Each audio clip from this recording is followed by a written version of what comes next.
think many of you who have gone to the Holy Land have gone to this place where the miracle of the multiplication of the loaves and fishes took place.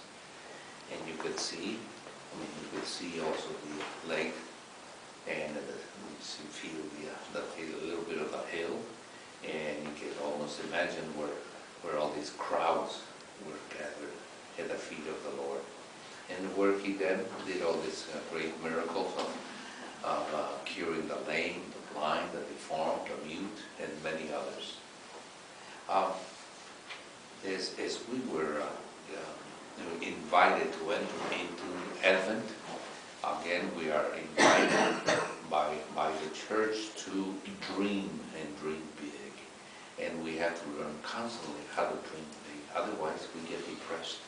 If we don't have dreams, if we don't have hopes,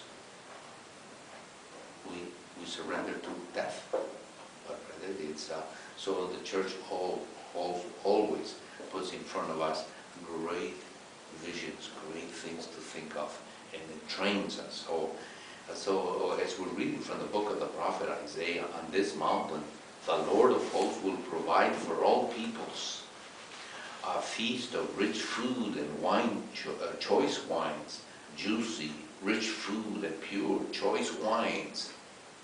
I mean, what a vision, isn't it? And on this mountain, he will destroy the veil that veils all peoples, and so on. He keeps on dreaming. But here, as you see it, it's not only just simply dreaming, as we hear the gospel. Is being fulfilled through the Eucharist, isn't it? And there, not only did he feed them, but also he cured them and fed them. And so he then asked them to pick up the fragments left over. So as we see then that he takes care of the crowds, he feeds them. You notice that this is also the miracle of the loaves of fish and loaves, and that it is the description of the Eucharist. I don't know if you noticed that. Because then he says, Jesus ordered the crowd to sit down on the ground. Then Jesus took the 7 loaves and fish, gave thanks, broke the loaves, and gave them to the disciples to distribute. The 4 actions. I don't know if you notice then, when it comes to the Eucharistic prayer, when we come to the consecration, we say that before he was given up to death, he freely accepted. He took bread, gave you thanks, broke the bread, and gave it to his disciples. The formula of consecration. Here, the miracle.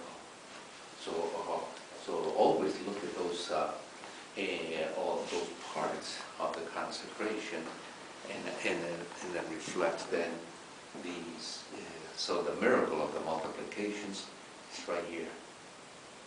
Is right here, and this thinking of dreaming and seeing that he will feed all peoples, he will provide for all peoples. A feast of rich food and choice wines and so on. Isn't that dream being fulfilled? Constantly.